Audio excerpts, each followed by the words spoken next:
আপনি আল্লাহর কাছে চাইছেন, আল্লাহ দিয়েছে। আপনি আল্লাহর কাছে আবার চান, দেখবেন আল্লাহ কোনো উসিলার মাধ্যমে আবার আপনার একটা এই যে খাবার দাবার বা একটা মানে ইনকামের ব্যবস্থা যেন আল্লাহ করে দেয়। আপনি আল্লাহর কাছে চাইবেন, আল্লাহই আসলে হুকুম করবে। আপনার ঘরে কি কারেন্ট আছে? আগে কারেন্ট আছিল, উঠে মরার পরে বিল দিতাম হই না বেটা রাইছে একটা সাদা সিধা কইয়া দিছি তো বাবারে, আমি বিল দিতাম পারবো না, তোমরা যেই টাকা পাইবে টাকাও দিতাম না, কাটিয়া দাও কাটিয়ে দিছি। আচ্ছা, মানে আপনার ছেলে মারা যাওয়ার পরে আপনার ঘরে কারেন্টটাও নাই। আপনার যে এখন মানে কিভাবে ওদের ওই যে আপনার নাতি, বড় নাতি, ও তো লেখাপড়া করে, ও কিভাবে লেখাপড়া করে? এই যে ল্যাম্পের আলোতে নাকি মোমের আলোতে নাকি হারিকেনের আলোতে এরকম লেখাপড়া করে? মোমের আলোতে লেখাপড়া একটা করে। মমানি 10 টাকা দিয়ে সন্ধ্যার সময় গিয়া কষ্ট হইলো, একটা নিয়ে 2 দিন ওরে জ্বালাইয়া দিই। আর আমরা একটা লাইট আছে বাসুরাতের একটা লাইট, ছোট লাইট, চার্জ দিয়ে ঘরে বাসুর করে নিয়ে। আচ্ছা আচ্ছা, তো আমি বলতে চাই সকল দেশবাসীর উদ্দেশ্যে যে এই যে ঘরটা আপনারা দেখতে পাচ্ছেন, যে পেছনের ঘরটা, এই ঘরটা সকলের সহযোগিতায় এবং একজন বিশেষ কৃতজ্ঞতা, বাংলাদেশের একটা নাম প্রকাশে অনিচ্ছুক একটা কোম্পানির মালিক, উনি আসলে যদি সাহায্যের হাত না বাড়িয়ে দিত তাহলে হয়তো ভাই ভিডিও করে আসলে ভিডিওতে নাম্বার দিয়ে 3000 টাকার মতো সাহায্য পেয়েছে ওনারা, 3000 টাকায় তো ঘর হইতো না। তো ওই মালিককে আমি ওনার জন্য দোয়া করি, ওনার প্রতি কৃতজ্ঞতা, যেই অসহায় পরিবারের গল্প শুনে উনি আমার কাছে সহযোগিতা তুলে দেওয়ার জন্য।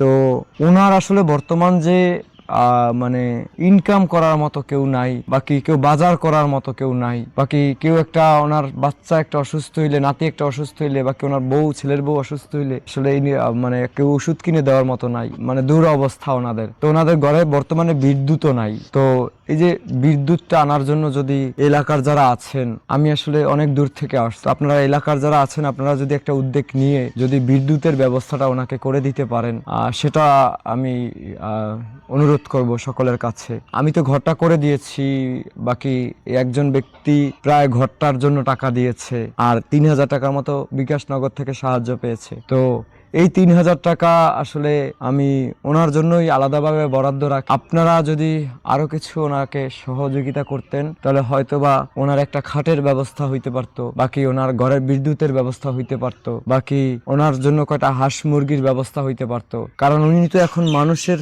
মানে যেটা দেয় ওইটাই খায়, মানে একটা যে ডিম ভাত নাতিরে দিবে সেই অবস্থা ওনাদের নাই। তো কয়টা যদি হাঁস মুরগিও থাকতো, বাকি একটা যদি ছাগলও থাকতো, তারপরে ওনাদের অনেক উপকার হইতো। তো আমি আসলে এটাই বলতে চাই যে দেশবাসী কারো যদি সম্ভব হয়, কারো যদি সাহায্য করার মানে থাকে, সামর্থ্য থাকে, আপনারা একটু এই অসহায় মায়ের জন্য এগিয়ে আসবেন, এটাই আমি অনুরোধ করব।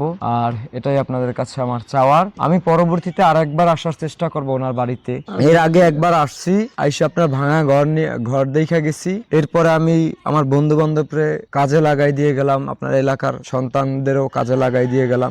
বিনা স্বার্থেই তারা কাজ করেছে, আবার মিস্ত্রি কিছু ছিল। তো আপনার ঘরটা কয়েকদিনের মধ্যে হয়ে গেছে। এখন কথা হইলো যে আমি কবে আসতে পারবো সেটা আমি জানি না, কিন্তু আমি কিছুদিন পরে আপনার আমি আবার আসার চেষ্টা করব। আমার মাথায় যত ছিল তো হেয়ার দোকান আমি আমার ছেলে দোয়া করি তোমার করে, তোমরা আমার ছেলের মতো আমার খোঁজ খবর একটু রাখবো। বাবা আমার ছেলে নাই, বুঝছেন?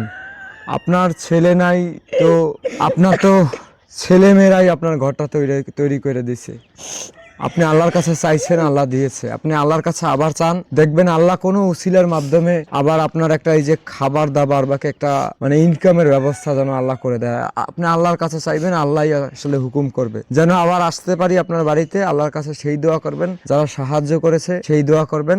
আর যে আসলে ঘর করছে, ঘর করার জন্য এই প্রায় সম্পূর্ণ টাকাই দিয়েছে, তার সাথে আমার যদি দেখা হয়, দোয়া করি আমি, তার সাথে যদি আমার দেখা হয়, শান্তির যুদ্ধ ভাতে খাওয়ায়, সুখে শান্তি আমার মাথায় যত চুলত হয় তোকে আমি সচেত নামাজ দোয়া করুন।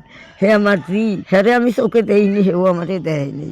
তার সাথে যদি আমার আবার দেখা হয় কখনো, তাহলে আপনার বিষয়টা নিয়ে আমি আবার একটু কথা বলবো, যে আপনারা যদি মানে আরেকটু সহযোগিতা করতে পারে, যেহেতু আপনার ছেলে নাই, আপনার নাতিরা আছে। তো সেই কারণে আমি আবার সময় করে একবার আসব, এবং আপনার এই যে বিকাশ নগদে যে টাকাগুলো আসবে, যদি কেউ সাহায্য পাঠায়, সেই সাহায্য টাকাটা থেকে একত্রে আপনার জন্য কিছু করার চেষ্টা করা যায় কিনা আমি দেখবো, যে আসলে কি করা যায় আপনার জন্য কোনটা করলে ভালো হয়। বুঝতে পারছেন? আর সবার জন্য দোয়া করেন। সবার লিগে দোয়া করি। একজনের কি বাঁচিয়ে দোয়া করবো, আমি সবার জন্য দোয়া করি।